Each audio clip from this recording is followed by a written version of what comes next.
Hello, I'm Doug, and welcome to the Crew of Japan podcast, a weekly podcast where we take you on audio journeys through Japanese culture.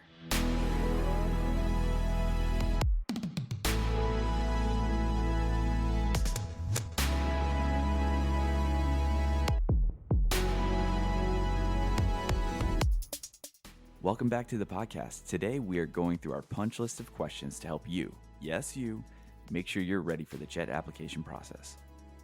Tye Ebel, the JET Program Coordinator for the Japanese Consulate in Nashville, hops on for an episode to discuss his JET experiences, some do's and don'ts when applying, and some general expectations for the JET application process as a whole. If applying for the JET program is something you have in mind for this year, or maybe in a few years, you won't want to miss the great insights spilled right here on this episode. Let's go. All right, and we are back with our episode for our JET application process. And today we have a very special guest with us today from the Nashville Japanese Consulate, Tye Ebel. Hey, how you doing, Tye? Hey guys, thanks for having me. And we also have, of course, Jenn and Nigel here too. Hey guys. Hey. How's it going? What an intro for y'all. I know. Yeah, it's different. Oh, we Different also mode. have, yeah. Yeah, so Tye, again, thank you again so much for jumping on for an interview on one short notice, but also it's kind of a timely one because we're going to be talking about the JET application process, which, if I'm not mistaken, just recently opened, correct? Yeah, so at the very end of September, we went live with the application. Yeah, so breaking news here. It's fresh. Which is it's usually not that early, right? Usually it's kind of a little later. So the last few years, at least, since I've been in my position at the consulate, it's been about 6 years now, and I think it's normally right around the end of September when we Okay. launch. The actual date kind of fluctuates every year, Gotcha. and even we've got our target date that we're going to go live on a particular year, and then Changes on it. there's some last minute tech bug or something, and then it winds up being a day or two later. But Nice. Yeah, well, before we jump into the meat of that conversation, a question we always ask all of our guests when they come on an episode is, what is your connection to New Orleans? I know we've met here personally multiple times, so I know that you've been here before. But what is your connection? Like when what ties you to the city? What is the first thing you think of when you hear New Orleans? yeah, so I'm born and raised in Tennessee, but I actually do have a pretty strong connection to the city. My dad and his whole side of the family are from New Orleans, Oh, okay. going back at least to the 19th century when they had a farm in what is now Old Metairie. And so we've got a couple family crypts there in New Orleans. I think these days I've got an aunt and an uncle that still live there. Sure. Run a 5th generation produce brokerage in Metairie. Oh, cool. But yeah, so I grew up going down multiple times a year. I've probably been to at least 20 Mardi Gras in my life. A half dozen of those St. Patrick's Day parades. It's probably more than me. Yeah, same here. I've Yeah, and skipped Mardi Gras a few times, so It's funny too, because I think most Americans, when they think of Mardi Gras, think of like drinking in the French Quarter, whereas for me, it's always been the ladders with the little things on top, and then Yep. setting up in the middle of the day for the family-oriented side of the parades, like far away from the Yep. actual French Quarter. And I hated those ladders as a child. That's a scary thing to be up that high as a little kid with like no stability. No, hated it. Especially when the people holding the ladder are drunk. Yeah. I know, right? And for those who are listening who aren't really familiar with this, it's basically a wooden ladder. Where I guess they have nowadays, they have steel ladders Sometimes too. it's metal, but yeah, but there's wooden like seat for the child. yeah. There's like a little like rectangular shaped, or I guess rectangular prism shaped thing where a kid can sit in there. You have a little pole that goes in front of the kid to keep them from falling out, kind of. Sometimes there'll be little buckles in there, depending on if you got savvy enough with your workmanship. But yeah, it was a little thing for kids to sit on, so that way the floats can see them and wave and all that stuff. But yeah, and of course it's usually an adult that is manning the ladder, but it could be another child. Who knows what people are doing during Mardi Gras? So just to give you a visual. Well, before I get PTSD from that, gosh, hate even thinking about that. But my question is, you said that, you work for the consulate now, you're with the JET program coordinator, but what got you to this point? Like, what's your Japan journey? What got you into Japan, and what made you even think about, going into JET? Yes, so that's a good question. I'd say my relationship with Japan goes basically back to my earliest memories when I was, I think, probably a toddler in the late 80s. My folks hosted a Japanese exchange student for a year, Nana, and so she came and she lived with us for a year. I was too young to really have solid memories of that time, but then she came back and visited us several times throughout my childhood. And every time she would come, she would bring, books in Japanese and those hand warmers, which nowadays you can get anywhere, but back then that was a special Japanese thing. Pocky, all that kind of good stuff, and it all had the kana and the kanji on it, which was all quite so exotic. So I think that's definitely my initial connection with Japan. That's cool. Yeah, yeah. I was like, having that imprint on you as a young child. It's crazy how it can really mold you and shape you and which direction it sends you in your life. Yeah, definitely. It's interesting. Like I think most people who get into Japan, I guess the gateway drug is anime or manga, and I've never, full disclosure, never had any interest in anime or manga. I tried to develop an interest at one point, and it just never. I was more of a Marvel fan back in the day. There you go. So yeah, I guess I came into it from an entirely different angle than most people, but still, it's been with me since childhood. And so like that kind of made you just like want to pursue like going to Japan one day? Like, how did that kind of come about? Yeah, so when I went to high school, like most high schools, there was a foreign language requirement, and Japanese was one of the languages that was on offer, and so I wound up, in large part, just because of my memories and still having these actual materials from childhood laying around the house, I decided to sign up for Japanese just so I could be able to read some of the stuff that she'd left with us. Nice. And I, while in high school, I got a scholarship to go do a summer homestay over in Japan. So I spent a summer over there between sophomore and junior year. So I guess that more, fully cemented my experiences, my connection with Japan. You mentioned that you were not really that big into anime or manga at all, right? Mhm. So from childhood to, I guess, high school, how did you keep your interest in Japan? Were you watching like live action movies or reading books from Japanese In between authors? childhood and high school? Yeah, and in between high school, because for many people, that's where they're watching the anime, that's where they're reading manga, that's what keeps them like involved in it. But if you didn't have that aspect or that interest, what kept you involved? I mean, I guess it was more just down on the back burner. Again, Nana would come and visit occasionally, so there would be, these new injections of, Japanese culture and Japanese interest. Yeah. But yeah, I would say that, before taking the Japanese class, it wasn't like in junior high school or elementary school. I was super focused on Japan. I was just always, always aware of it. Yeah, with that interest on the back burner. Yeah, that's awesome. And so from like high school, when you did the exchange and you took the classes, did you decide to like continue your Japanese study throughout college as well? I did not. I've never Oh, been diagnosed with ADD, but I think I'm always easily distracted by new things. And so I actually minored in Italian in oh college. wow, Wow. okay. Okay. And a lot of that was around, having already been to Japan in high school. Um, I wanted to go study abroad in college, but I really wanted to go study abroad in Europe, and I selected Italy, and so that's kind of what led me to the Italian minor. Wow, like this is such a journey. So then how JET? How did JET become like part of your life then? Because that's just blows my mind now. Yeah, we're ping ponging all over the place, as my life is ping ponged around. Yeah, so in college, my ambition was to become a professor, to go into academia. And so senior year, I applied to a bunch of universities. Um, did not. Mostly, I applied to like the very top tier universities, and none of those very top tier universities accepted me for a PhD program in history.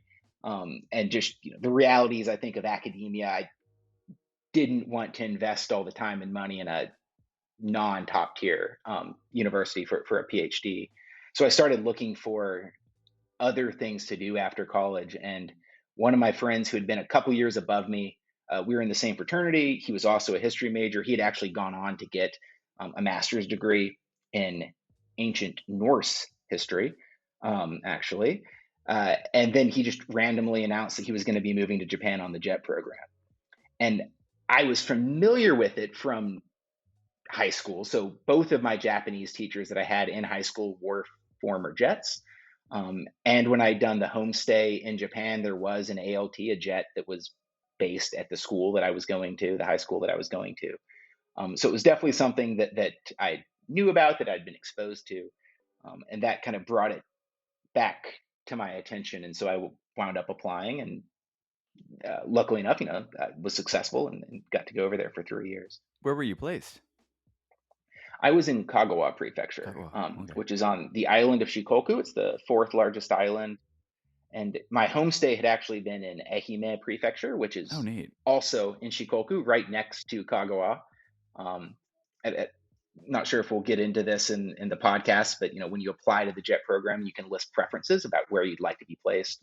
And Ehime was the only place I listed. That was my preference. And I did not get it, but they put me on a town that bordered Ehime. So pretty close. Yeah, they got you in that region, so you're good. Yeah, it was the kookiest thing. I got over there and I met Jets who, like at orientation, who were placed in Ehime. None of them requested it. So there you have it. Yeah, so I've never done JET, but I've often heard that's how it sometimes goes, with the placements. So yeah. I think Doug and you can attest to that, obviously. But. Yeah, I mean, I want to say when I did it, I put Fukushima as one of them, but I put Aizu Wakamatsu, just for like its history, like background. I thought it was really interesting, and I wanted to be around that area.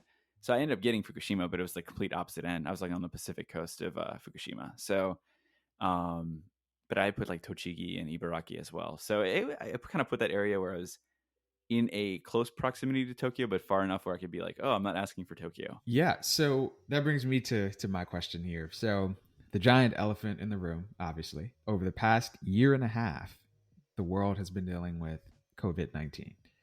And I am certain that this has impacted the JET program, as well. Can you share kind of the impacts that it had on, the program overall, those people who were accepted, shortlisted, or just applicants as well? Yeah, so I mean, it's definitely been a mess. First, so you asked about kind of applicants. First of all, just to acknowledge the fact that we do have a lot of folks who are on the ground over in Japan, teaching, who've been there for several years.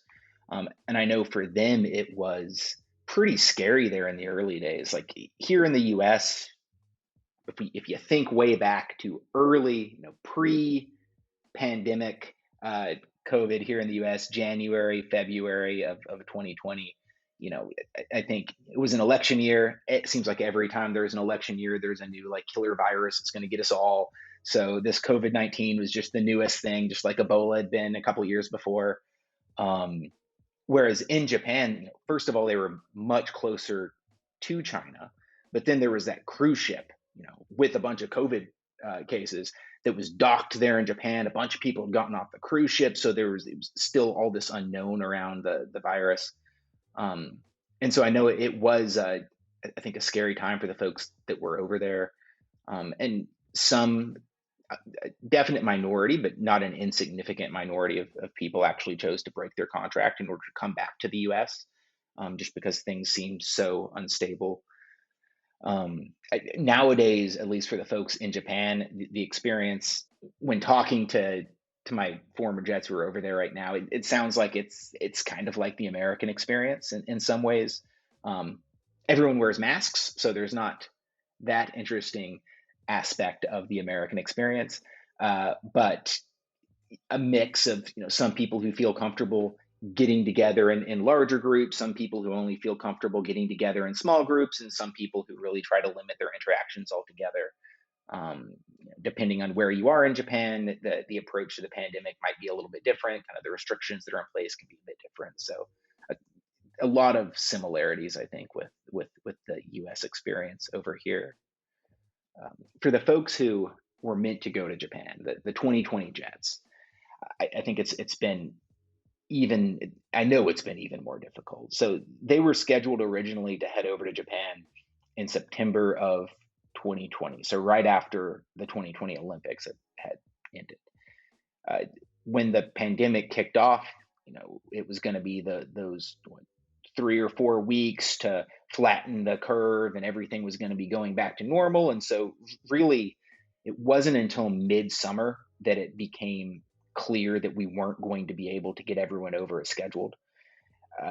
What we ended up doing, everyone got the option to either defer to this year, to 2021, or to stay in the running for 2020 and basically leave whenever the travel restrictions made it possible to leave. In October of 2020, things started to look pretty good. Some of those travel restrictions were eased. In order to get over to Japan right now, first of all, if you're not Japanese, you've got to get a visa in order to get over there. And then once you get to Japan, you've got to quarantine for a couple weeks. So that became a big limiting factor, because in a normal year, we bring 1,000 people over at a time. They all stay in one big hotel. They've got this 3-day orientation, and then they're off to their contracting organizations. As soon as we had to find quarantine hotels 2 weeks at a time for every single person that we brought over, that complicated things. So they started laying the groundwork to bring everyone over since the restrictions had eased. We did bring over the Australian, the New Zealand, and the Singaporean jets in November. And the Americans were all slated to come over at the very beginning of 2021, at the beginning of this year. Collected everyone's passports, processed everyone's visas, and then those new variants kind of popped up. The British variant that was first detected in the UK, at least, became particularly concerning. And because of that, all the travel restrictions popped right back up with a vengeance. And so none of the Americans that were set to leave at the beginning of the year were actually able to get over. They wound up basically waiting for things to open back up.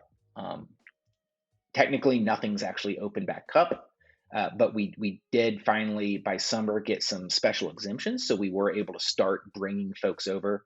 And we have been bringing folks over we brought one small group over, kind of a test case, in June. Everything went fine. And we've been bringing everyone over pretty steadily since September. So we've got, I think we're closing in on about half of the world's jets probably have gotten over there by this point. The group out of Nashville is set to leave on November 6th. So that'll be both the 2020 and the 2021 group, the group that applied way back in 2019 to leave last year, and the group that applied this time last year to leave nowish. Wow. So is the new, like if they left, because usually the calendar year for a jet is August to August. Is it still one full calendar year from the date of departure, or is it only through like the following August? So it's basically only through the end of July. Okay. So yeah, it's normally like the beginning of August to the beginning of end of July. Yeah. And so that's still the end date. So their first commitment, their first, if they only wanted to stay one, and then in air quotes, because we're not hearing about year right now, but 1 year on JET, at this point, we're talking 9 months maybe that they're over there. And then they could come back. But I assume that most of them are going to recontract and stay at least a second year, because they've waited this long. Are they going to ask to recontract like back in December again? Like they get there in November and then they have to, hey, you stick around for another year? That's the tricky thing. I think that they actually have until February by the JET calendar to decide on whether or not they're going to recontract. Okay. But yeah, for the folks who are getting over there, so we're getting our group over early November, but some folks aren't getting over there until early December, which means that they won't actually, after quarantining, be in their placement until the second half of December. So what, like a month later, it's like, how do you like it here in the dead of winter? How would you like to sign on for another year? That's crazy. Yeah, I mean, I remember like getting in our first notice of like recontracting was around December. So imagine arriving, like you said, at your contracting organization mid-December, and then also you got to think that like most of the school's going to be closed for the back, third of December Hmm. anyway. For there's holidays and then there's New Year's, so you're going to be out of like not even working or in your school for a little bit. So it's It's all it's that kind of we always say, crazy. being adaptable, being flexible, kind of key Yeah, features of the JET program. So I think going over there now in a pandemic, it's even yeah. more so. But it's very encouraging to see like that y'all are able to get the Oh Jets yeah. over there now, finally, after such a long wait. So that's really nice to see and very encouraging. Yeah, no, it's I think we're all, every time one of the JET coordinators gets their group over, there's a little celebration that we all Yeah, I'm have. sure.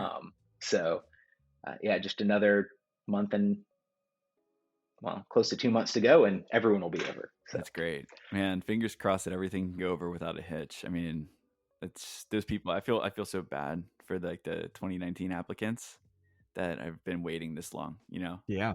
It's great that they actually get that chance. yeah, for sure. Yeah, I mean that kind of brings us back to now. I mean, it's November almost. You're almost time for departure, but also at the same time, it's like a cycle, right? It's a circle. There's no end. It's just bringing us back to the meat and potatoes of this podcast episode, the JET application process itself. And I'm not gonna lie. Putting mine back together when I was applying, oh gosh, 14 years ago. Wow, it feels really bad to say that out loud. Felt like a part-time job. It was just a lot of work. There's a lot of stuff was involved in just collecting things from different places, getting them all combined into one place, and then submitting it. How has the application process evolved over the years? And I guess what is involved in that process? I was right there with you. I applied in 2007, and at that point, everything was on paper. I believe if memory serves, everything had to be sent in triplicate to the embassy. Yep. Uh, it had to. I can't remember. I think it wasn't even a postmark. It had to have Yep. arrived at the embassy by the deadline. And so, sometimes the postal service isn't as quick as you'd like, and you just had to hope that they got it there, on time. These days, it's all online. So I think that makes it a lot easier in most cases. You log on to the website. You can find it at jetprogramusa.org, and click on the application link and fill it all out, submit all your documents, request your reference letters, doing it all digitally. That's awesome. Yeah, because I remember that was the hardest part, is like getting all those documents that you needed. Then you had to like you said, print everything out from the application. You had to put it in the right order. I think you had to staple it in a certain. It was just crazy. It was like all your little things you had to do. Yeah, I'm pretty sure I broke the bank and like overnight mailed it like FedEx or something, DHL or something, just to make sure it got there in time. But I hadn't taken any chances. So for the application process, what do people need to do like as the first steps in order to like complete the application, get the application going, and kind of what's being considered when picking like what embassy to apply through? Like, how do people know these things? How can they learn about them? Yeah. So for the first question there, in order to start the application, you basically just need to log on to the website and hit the create account, enter in some information. You'll get a ping to your email address that you got to confirm that that's your email address, and then you're in. Then you can start on the application itself. So it's. And do you have to start the application like and finish it right then and there? Can you like kind of save it and come back to it later? Yeah, so you can save your progress and come back. And really, I strongly encourage everybody to do that. Don't try to knock it all out in one evening. I know it could be, that could be a little workout right there. It's a little workout, and you're pretty much guaranteed to have some mistakes in that. It's going to be obvious that something went awry. Your second question, I think, was about what consulate to apply through. Yeah. So basically, the way the JET program USA is set up, you could apply through any consulate in the U.S. with the exception, I believe, of Guam. I think you have to actually be physically present in Guam in order to apply through Guam. But anywhere else, you could apply through Honolulu if you want. You could apply through Anchorage if you wanted to go up to Alaska. When considering where to apply, so Nashville, our jurisdiction includes Louisiana. So we would be one natural consulate to apply through. Another one, Houston is actually the closest consulate to you guys down in New Orleans. So that could be another option. Wherever you're applying, that's technically where you're going to be expected to go for your interview. Now, last year, the interviews were all done via Zoom because of the pandemic. This year, it's a bit of a question mark. I think if things really level off and it seems safe to have the interviews in person, then Tokyo really wants us to have them in person. But there may be some leeway to do some remotely again. But when applying, keep in mind that you'll probably need to go to that city, to that location for the actual interview. Furthermore, when you finish, when you're accepted and you're ready to fly out, you'll need to go to that city in order to fly out. So just to clarify, it's not like let's say I apply it at Nashville. I don't also send an application to Houston just in case the Nashville one doesn't go through. You apply it once. No. So the applications, the initial phase is all handled by the embassy. So everything, when you hit submit online, that's going to the embassy. And as part of the application, you have to name, the consulate that you want to apply through. So you only have the one choice. You can't stuff the box here. There's none of that. No. Okay. Yeah. All right. Please don't do that. I think that would only frustrate the people at the embassy when they start. Gotcha. And lessen your chance, right? I can only assume. Yeah. Is there like a applicant pool that's like, is there like a ratio or something, like different depending on the market size? Like some consulates may accept or get, depending on where you go apply through. Is that something that, that maybe if there's a smaller applicant pool that you have a better chance of progressing to an interview or something like that, or even passing through an interview? Is that something that's actually, I know there's rumors out there that could be the case, but I don't think it's ever been really like confirmed, I'm not asking you to confirm it. Yeah. So there's no quotas or anything. Yeah. There's no quotas based on consulate. So as far as getting an interview, it has absolutely no impact. I think you'll find that while we try to standardize the interviews themselves and the criteria by which we're scoring people, every consulate might have its own little bit of a flair. So you may find that you could be more successful one consulate than another, but there's no way to really know. There's no real way to game the system. Yeah, and that's what it's like. I had heard that a few times from various people, like, oh, if you go to a smaller consulate, like Texas has a lot more people applying there, so it's a bigger application pool. But it doesn't make sense, like you said. Everything's sent through the embassy. It's not really for like you're not submitting it directly to a consulate or anything like that for your application. So I just had heard that, and I don't know if any of our listeners may have heard the same thing. So I just wanted to kind of clear that air out there. Yeah, no. From what I gather, as I said, I haven't actually done the JET program, but it sounds like the application is a sum of many parts, right? And you said the application opened at the end of September. Is that correct? Typically, yes. So this year's application did open at the end of September, and most years that's the case. Okay, cool. So what are some things that you feel applicants need to be doing right now in this early phase before it gets too late? Well, I'll actually take a step back, not even just to talk about applicants, but to talk about people who are interested in the JET program, but maybe not interested this year.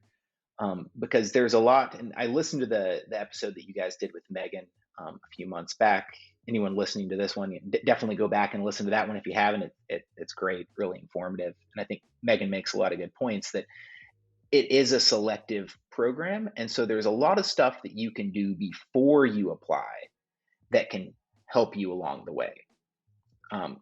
When it comes to actually applying, it's just about making sure that you present what you have done in a sensible manner. Before you apply, international experience, anything you can do to kind of engage with Japan So, for instance, getting involved with the New Orleans Japan Fest for folks in your area. Um, if you're in school and you can take some Japanese language courses, or you can do a study abroad in Japan, perfect. Any sort of teaching experience you can get. And even if it's not formal classroom teaching, if it's tutoring or camp counseling, um, any of that sort of stuff, babysitting can help. So if you're a high schooler or a current college student, or someone who doesn't want to apply right now, maybe the pandemic's still around. Let's be honest. You want to wait for things to be a bit more stable. You're going to wait a year or two, but you think JET's what you're going to do. Look for ways that you kind of build that resume. When it comes to actually applying, I would say just be organized. Make sure that you read through all the instructions, and that you put together a solid application. But by this point, if you're applying this year, the fact that if you plan to take a Japanese class next semester, that's not going to be able to be counted in this application. If you're thinking that you're going to start teaching somebody in November, that won't actually be counted in this application. We can only consider what you've done in the past, if that makes sense. I have a question real quick. Is there an age limit to who can apply for JET? Strictly speaking, there's not an age limit, but it is focused on kind of young professionals. So I've never sent anyone out of Nashville over 40. I mean, realistically, you don't see many people in their late 30s and 40s applying anyways, because most people have all the trappings of a life that you have by that point, like a mortgage and a dog and all these responsibilities. You can't just traipse off and leave for a year or more. So it's primarily folks who are either right out of school or in their 20s, with some folks up into their 30s. Gotcha. Yeah, wow. So that's interesting. So one of the parts that I often hear about as being kind of like, one of the most difficult parts for people is the personal statement aspect of the application, as it is with probably many jobs, right? And I know you can't give away kind of the golden answer, the master key, or the perfect essay, but what would you suggest are some like key criteria to keep in mind when you're drafting an essay? Well, I think it's funny that you mentioned like the golden key for the essay. I was looking at the prompt just before this call, and basically you're told to address. You've got 2 pages to address the following points. Why do you want to go to Japan on the JET program, and why you're interested in the position you're applying for? What effect you hope to have on the Japanese community and internationally through your participation? How your experiences, professional skills, the things that you've done pre-JET are going to make you a good JET. And then how the JET program plays into your personal and professional ambitions and your future career. So that's the prompt that they give you on the statement of purpose. That's the golden key. That is what you need to write in those 2 pages. You'll be shocked by the number of people who it's like they glance at that and then they just write whatever they want. Yeah. They spend a lot of time focused on, why they want to go to Japan. It's like, well, that's like half of the first prompt there. That's not the full prompt that you're supposed to answer. So I think as long as you're thoroughly answering the questions that they clearly state in the application, that's the first hurdle to overcome. It shouldn't be that high of a hurdle, but I'm surprised every year. For folks who are current students, I think you can really help yourself out by showing your statement of purpose to the Writing Center, to professors, particularly if you happen to have any JET alumni on faculty or people who are quite familiar with the JET program, to get their advice on your statement of purpose. Another thing that folks can do, even if they're not in school anymore, if they have friends who are also interested in the JET program, definitely have each other, peer edit the statements of purpose. Not only can you help your friend by reading over their statement of purpose and suggesting changes, but sometimes you'll find that you'll be reading about something, and the way that they perhaps describe their participation in the New Orleans Japan Festival. You might be reading that and think, wait a second, I did that same thing. I didn't mention that in my stated purpose. Should I? So there's a lot that you can gain even personally by helping someone else out with that statement of purpose. Yeah. And I know that it has to be the case that y'all read some like absolutely off topic, like did not respond to the prompt whatsoever.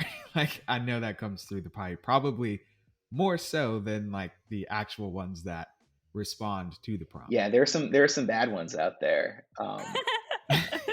It's or folks who they'll write the essay like I was trained to do in like the 10th grade, where like, in this essay I will describe the following things. Oh And then no. the second paragraph is like, as I sit above, the first point is, and they'll restate the thing. I'm like, you only have 2 pages. Gosh. Why are you restating yourself 3 times in this essay? Like, come on now. Oh no. Do yourself some favors. No. See, that's not. Let me just add: if you can't find a professor to do it, or someone that's been on JET, or a peer, get an English professor or something to read it. Oh my gosh! Indeed. So yeah, basically the key point you got to take away from there, if you're listening, is follow the prompt, follow the instructions. It is as clear as that, And I like I said, I think I've come across that with personal statements for for jobs and stuff as well. That always seems to be the key. So it's good to know that you don't need to hop through any special hoops, for the personal statement here. Just remain calm and keep calm and follow the prompt. Exactly. Put that and also one thing to kind of follow up on that is kind of like, again, dotting your I's and crossing your T's for this application. When it comes to submitting anything in Japan that requires an application, not just your JET application, but anything, you got to make sure you follow the letter of the law, like what's presented, like what they have there is what they want. And there's no, not always a lot of wiggle room. But what are some of the critical mistakes that you may have seen on past applications that can disqualify an applicant from their submission? Yeah, so I think one of the most tragic mistakes is when someone uploads, there's a bunch of different documents that you need to collect. And in a lot of cases, you've got to scan them and upload a scan of that document onto the portal now. And sometimes I'm not sure if it's just a tech error on the applicant's part, or if it's just them being real sloppy, but sometimes people will upload scans that are illegible. They're super blurry, super pixelated. You can't read anything on the scan. Oftentimes it'll be, so you need to provide proof of US citizenship as one of the documentations that you provide with the application. And so it'll be a scan of your passport or birth certificate, and they'll upload something that isn't legible. That gets marked off as an incomplete application, and you're not even considered for an interview. Another place where I see a lot of people mess up is with transcripts.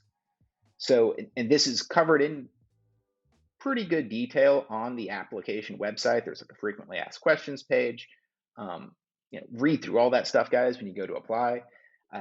But you're supposed to have a transcript from every school that you studied at. Now, if you transferred from, say, a community college to a university, and the university lists the transfer credits in a rather detailed manner, as described on the application portal, then you don't necessarily need to turn in the transcript from that community college.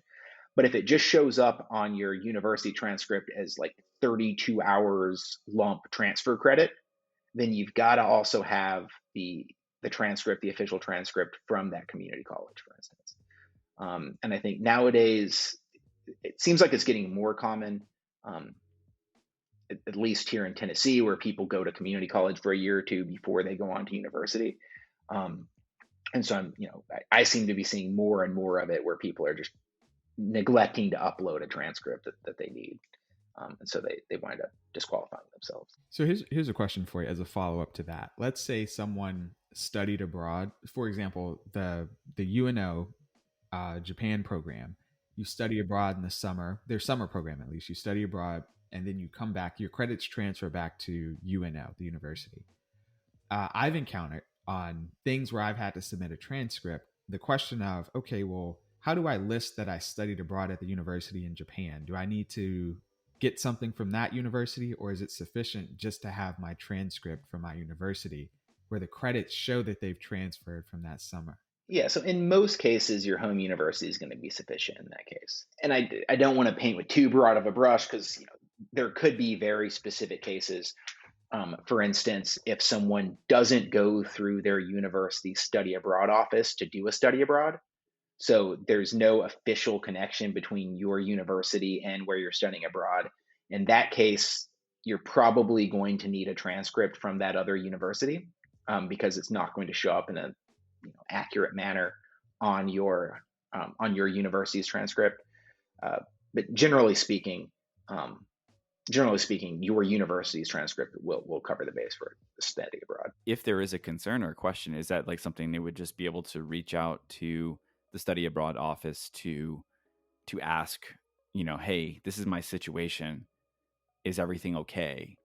Do I need to get two transcripts, or what? Is that something where they can present that to you and you would be able to help them kind of navigate that situation to say, oh, this would require two transcripts, or, oh no, this would be okay?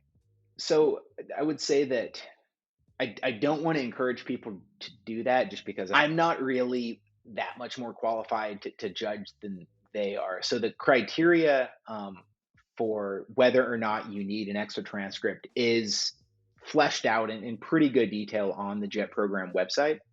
And so I think the general advice is to look at that information, use your best judgment, and if you think that you need a transcript based on the description, what's outlined on the website, and you want to play it safe, go ahead and get that other transcript. Yeah, I would say that too, especially if like you're going through the Japanese university, then yes. But if it's like a program like the UNO Japan program where it's still definitely like UNO courses, you're taking UNO courses, it's UNO credit. Okay. There's no transfer needed, like it counts as UNO credit.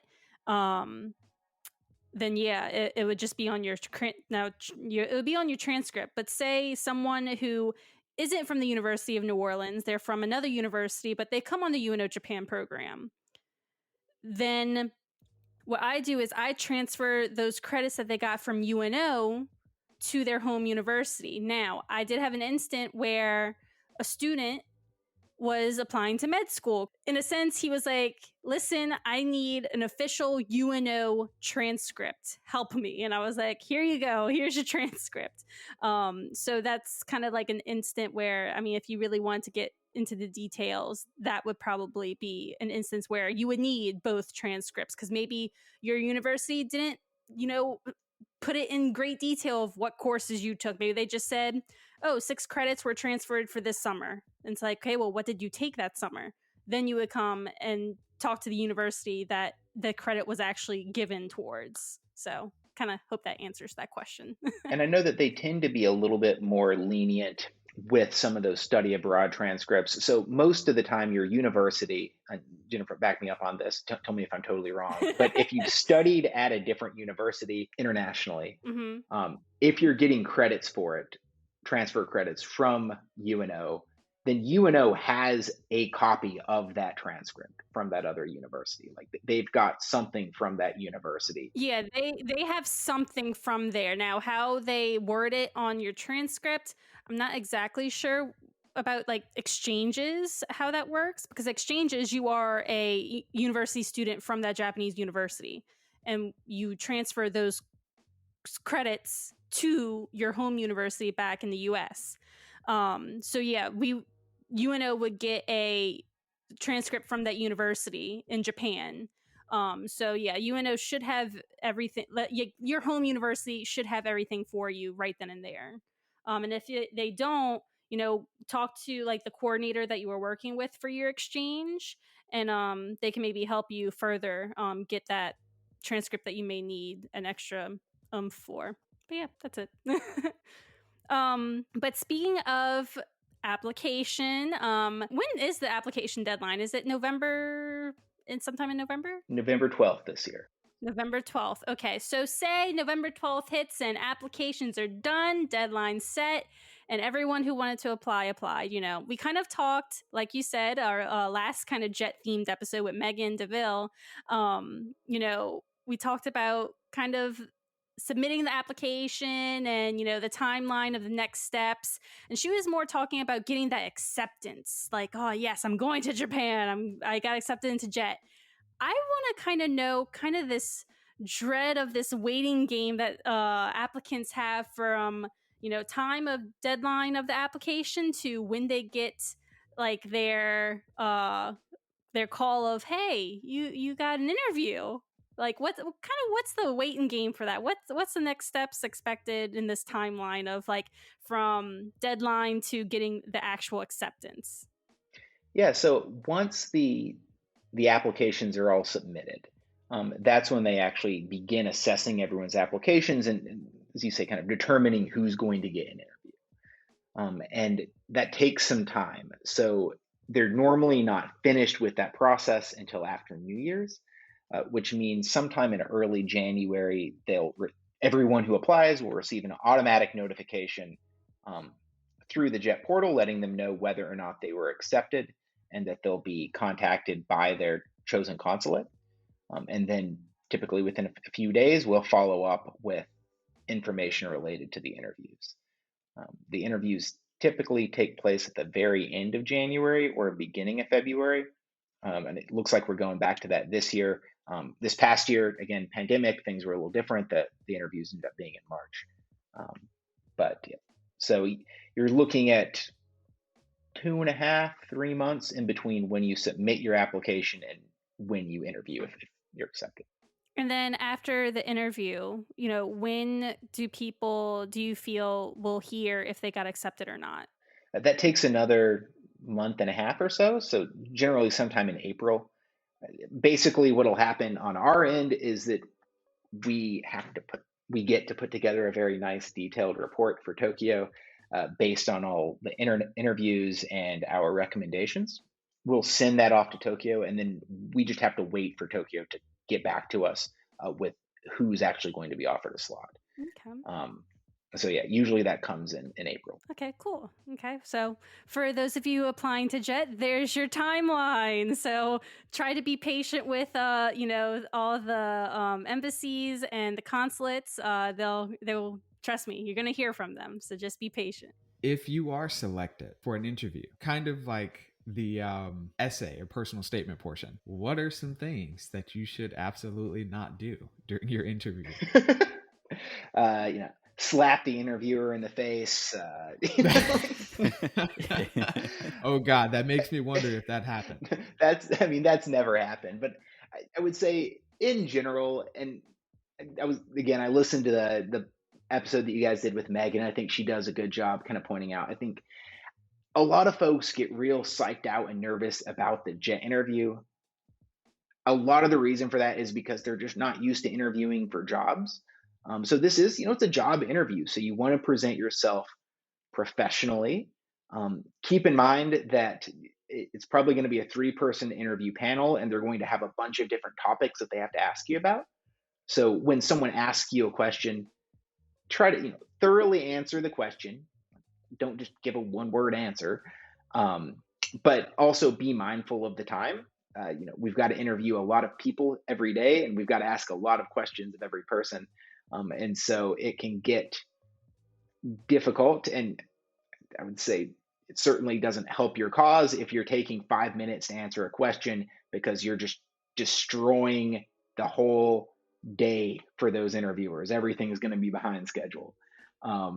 So keep that in mind. But in general, just go in professional. It's really your chance to sell yourself. You've gotten the interview. You've overcome what, in my opinion, is the biggest hurdle to getting on the JET program, is getting that interview. And at this point, it's your job to lose. As long as you sell yourself, you should be fine. I think it's important to think about if you're looking for perhaps a particular job here in the US, you may be one of 10 people or 5 people applying for a single job. If there are 2 of you that are quite qualified, only one of you is going to get offered that job. With the JET program in a normal year, we've got about 1,000 Americans that we're accepting.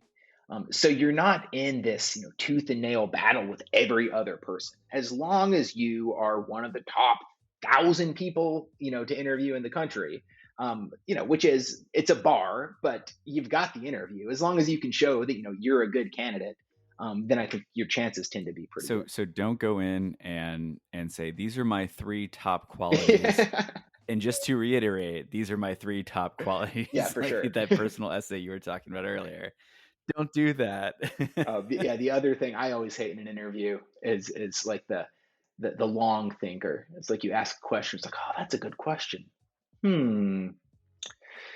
Well, and it's like, oh my gosh, come on now. Seconds are ticking. But clearly I'm buying myself more time by trying to say it as if I'm pondering upon this. Yeah. You're not buying yourself more time, you're costing us time. Doug, did you do anything like that during your interview?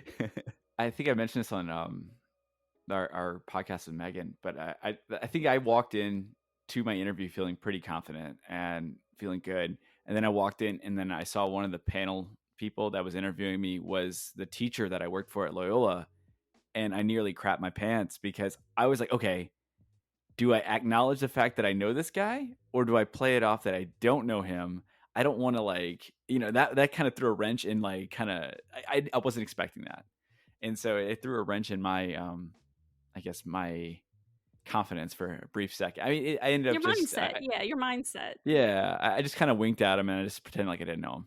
So that was my decision, and I guess it worked out because I ended up going on JET. But yeah, I didn't do anything too crazy though. I don't think. But I have to think about that. That's a really good question. Oh geez, go away. Oh god. There you go, pondering. The one question I remember getting asked back in the day, it was just, I guess sometimes you could be asked this in a JET interview. I don't ask people that, but it was, can you name 3 Japanese actors like in Hollywood? Whoa. So now I know Ken Watanabe, Japanese.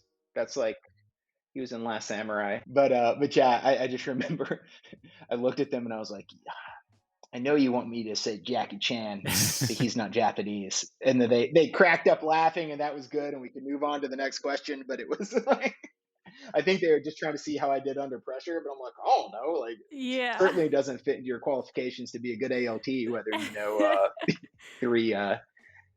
3 Japanese in Hollywood. But it's a funny question you bring up though, because like a lot of times the kids will bring those like people up, like they'll ask you about these actors or this or that, and then if you don't know them, they like look at you like, how do you not know that person?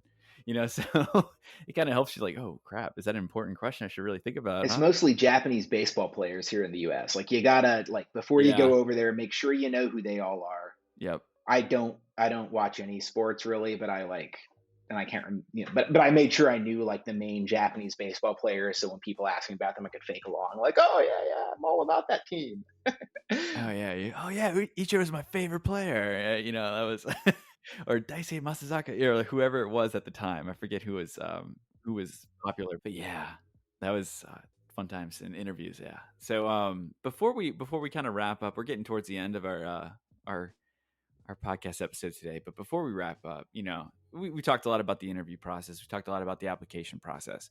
But let's talk about JET for a second, because really, I mean, you were a JET participant as well, not just a JET coordinator, not just an interviewer, but you were actually a JET participant. And you said Kagawa, right? Yes. Yep. Like, what was one of your, I guess, fondest or funniest memories from your time on the JET program? Or a couple of memories. It doesn't have to just be one, but what was something that you really found enjoyable, or something that sticks out in your mind as one of your favorite memories? That's a tricky one. I think I've got a lot of vague memories. If you compress, the times that I spent just like cycling through the countryside, visiting little temples after work in the middle of the mountains, going to shrines that it seemed like nobody had been to in days, if not weeks. No tourists or anything like that. I had some great times. I taught in Kaiwa, like an adult conversation class.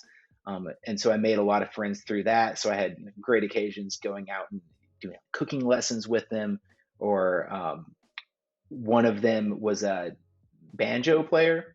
And so the fact that I'm from Tennessee, I can't, full disclosure, I can't even clap to a beat. Like I'm entirely worthless when it comes to actually performing music. But I guess I did have a cowboy hat, so I infused some authenticity, maybe, into these like bluegrass get-togethers that they would have, and so we would about twice a year, uh, in a little, it was like a greenhouse farm kind of thing in the hills, not too far from my town. Folks would come from all over Shikoku and even a little bit further afield. All these bluegrass musicians, they'd all play, and they would, feed feed me, give me plenty to drink, and all I really needed to do was like at one point get up there and sing "May the Circle Be Unbroken" with everybody to perform. Um, but yeah, so I mean, I had some great weekends up there with all the bluegrass crew. Yeah, that sounds like a lot of fun. And what was your experience teaching over there? Like, what grade level did you teach? Yeah, so I was primarily at a junior high school, Oh, okay. which is seventh, eighth, ninth grade by U.S. standards. Um, and then I also taught, so my town had basically six elementary schools that fed into that junior high. And so 5 days a week, I would go to the junior high, but then on Tuesday and Thursday afternoons, I would cycle between the six different elementary schools as well. Oh, So wow. I taught kind of the whole groups. Some of the larger schools I went to every month or so, but there were definitely some of the smaller schools that there was one that only had like 20 students at it. That was like someone would come and pick me up in a car and drive me up there because I didn't have a car and it was a fair distance away up into the hills. Um, and those classes, I would only see each class once a year. It would be multiple grade levels combined that I would have a class with. I was only seeing them once a year, so like clearly I'm not teaching them English as Yeah. part of the class. It was more just like exposure to a foreigner, exposure to Yeah. English, Oh, okay. playing some games, that kind of thing.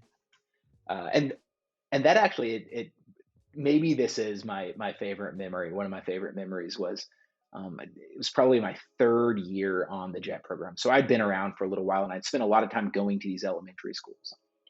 And in the spring, everyone graduates. All the sixth graders graduate elementary school. They go on to junior high school.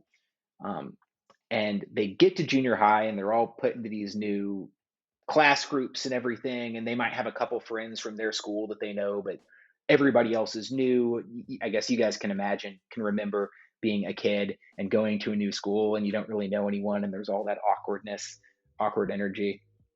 But the opening ceremony kicks off and all the teachers go parading in, and when I went walking in, there was this like ripple of excitement as all the kids were like, "Oh, Tai Sensei," and then they'd all be like, "Oh, you know Tai Sensei? Oh yeah, I know Tai Sensei." Yeah. And so I was like the one person that all the elementary school kids knew because I taught them all for a couple years by this point, and that was kind of that bonding moment that they all had. So that was, yeah, that was a pretty cool experience. Oh, that's Yeah. awesome. That's so cute. Yeah, that's great. That's great. I mean, that was like just the like it's funny because like I did somewhat similar. I traveled around to, I think what was it, 5 or 6 schools, it depended on the year, um, but did the same thing. And then I didn't teach junior high though. I only taught elementary school. But some kids would transfer, like they would move from school to school. I don't know why, for what reason, but I would see a kid from another school, and they're like, "You're here too? You exist outside of the other school?" So it's kind of like having that connection. And the other kids would be like, "Oh yeah, yeah, Douglas says that." I'm like, "Yeah, I'm pretty big. I'm pretty big over here."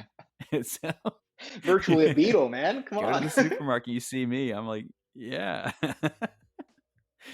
Well, yeah. I mean, that's kind of like the experience, right? You go and you create these really unique bonds with these students and the teachers and your staff, and then the community as well. And I think that's one of the best parts about JET. Yeah, for You know, sure. so and that brings us to the tail end of our episode, really. And I want to just give you kind of the floor to, if you had anything else that you wanted to call attention to, so maybe some dates again, just to reiterate, or websites or resources that our listeners could find useful. Yeah, for sure. So, I mean, just to reiterate, the JET application, you can find it on jetprogramusa.org. You do need to have a bachelor's degree by the time you start the JET program. So if you've already graduated, or if you're a senior this year, you're set to graduate by this summer, you can go ahead and start your application now. If you haven't already done it and this is something that interests you, definitely jump on it now. The deadline is November 12th, but don't wait until November 10th to start it. You need to get recommendation letters and things like that take a bit of time. So go ahead and start as soon as possible. I'd say for anyone who isn't ready to apply to JET yet, or maybe is currently a student, definitely keep it in mind and look for things that you can do in your local area to build your resume, both in relation to teaching experience and Japan experience, to improve your chances of getting onto the program, but because it is selective. And yeah, just keep an open mind and keep in mind that when you go over there, again, I think with many things, but with the JET program in particular, adaptability is key, because you could be any place in Japan, you could be teaching any grade level. But if you go over with a positive attitude, and an adaptable nature, you're gonna have a great time. It's gonna be a blast. I agree 100%. That is just such a, like, you just got to be adaptable. You never know what curveball you're going to get thrown. It's just every day's a new day and an adventure almost. So yeah. Well, thank you again, Tye, for joining us for today. Yeah, thanks guys. Thanks for having me. Thank you. Yes, And thank you. Again, good luck to everybody who's listening out there with your application process, and invest in some something to distract you during that 4-month waiting period of application submission to placement notification. So yeah. And again, thanks.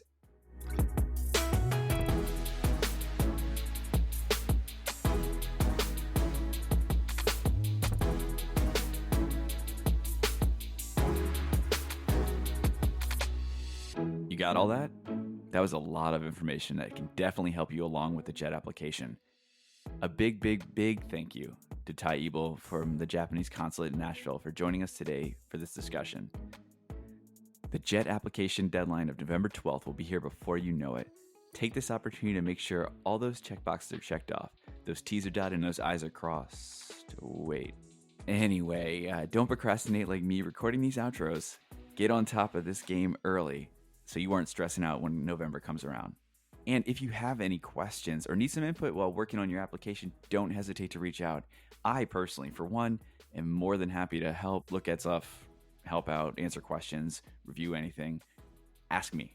I don't mind paying it forward. Let us know. You can reach out to us on Instagram, Twitter, Facebook. Instagram is at KREWOFJAPANPODCAST.